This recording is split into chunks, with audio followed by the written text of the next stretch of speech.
kami akan mempresentasikan tentang fase-fase pemerintahan Bani Abbasiyah. Dinasti Abbasiyah atau Kekhalifahan Abbasiyah adalah kekhalifahan kedua Islam di Baghdad yang sekarang menjadi ibu kota Irak. Kekhalifahan ini sangat pesat pengetahuannya, dan di sini kita berdua akan menjelaskan beberapa fase Bani Abbasiyah. Pakar-pakar sepakat bahwa Bani Abbasiyah dibagi menjadi 5 tanah atau 5 periode. Dari fase pembentukan hingga melemahnya pemerintahan Islam terbesar ini. Fase pertama. Fase ini berlangsung pada 132 Hijriah sampai 232 Hijriah. Fase pertama ini biasa disebut dengan periode pengaruh Persia pertama. Disebut demikian karena pada periode pemerintahan dinasti Abbasiyah sangat kental dipengaruhi oleh keluarga dari Persia, yaitu keluarga Burmak.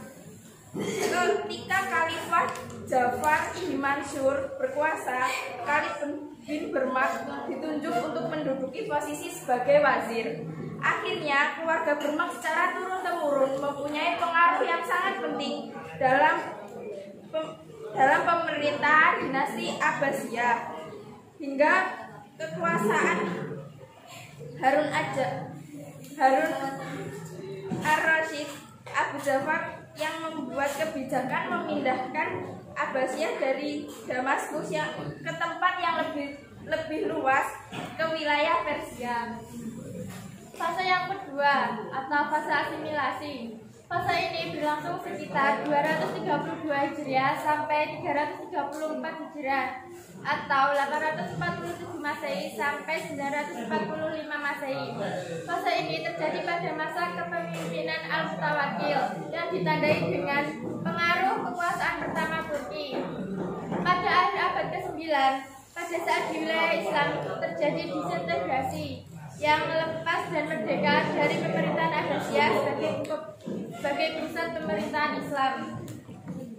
Fase ketiga. Fase ini berlangsung antara 334 Hijriah sampai 447 Hijriah yang ditandai dengan pengaruh Persia pertama yang terjadi pada awal pembentukan dan berdirinya dinasti Abbasiyah. Pada masa ini, kekuatan Islam seperti Fatimayah di Mesir, Idris di Monako, Sabakam di India yang menyatakan merdeka dan lepas dari kungkungan Abbasiyah pada fase ini. Meskipun sudah menurunnya karya-karya monumental dari Muhammad Al-Khwarizmi dalam bidang matematika dan logaritma serta karya Ad-Dawat Al-Khurun Filtab Ashifa dari ilmuwan Umayyah Andalusia seperti Ibnu Sina, Ibnu Zuwir masih menjadi idola para pelajar Eropa untuk mempelajarinya. Fase yang keempat atau Perang Salib.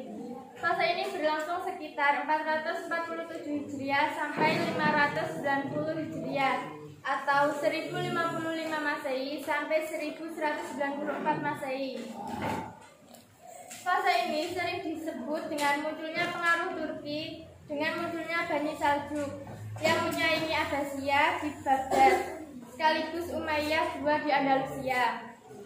Pada masa ini, dinasti Fatimiyah di Mesir dengan tokoh Salahuddin Al-Ayyubi telah mengalami konflik dengan para Salibis terkait kekuasaan Palestina.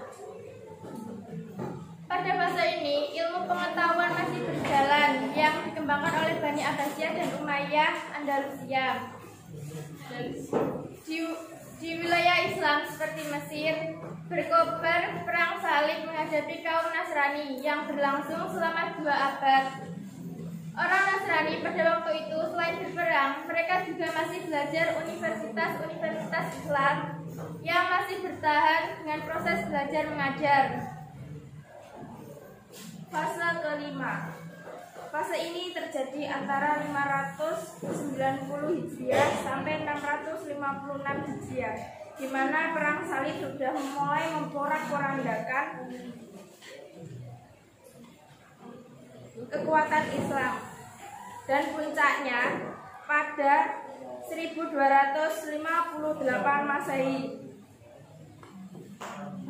pasukan Mongol yang di bawah pimpinan Genghis Khan berhasil mencapai Baghdad dan menaklukkan kota tersebut. Setelah terjadi integrasi dan peperangan salib di dalam wilayah Islam, maka kekuasaan Islam di Abbasiyah di Baghdad maupun kekuasaan Umayyah II di Andalusia semakin menurun. Pada tahun 1258 Masehi, Abbasiyah diserang dan dibombar-bambir oleh kekuasaan Mongol dengan membakar sekian banyak fasilitas ilmu pengetahuan serta membakar mati para ilmuwan Islam Abbasiyah dengan cara membakar perpustakaan, sekolah-sekolah, serta fasilitas-fasilitas umum.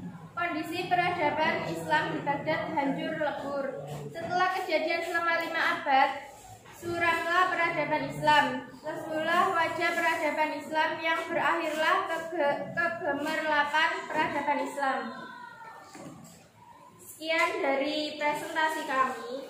Kurang lebihnya mohon maaf. Wassalamualaikum warahmatullahi wabarakatuh. Waalaikumsalam.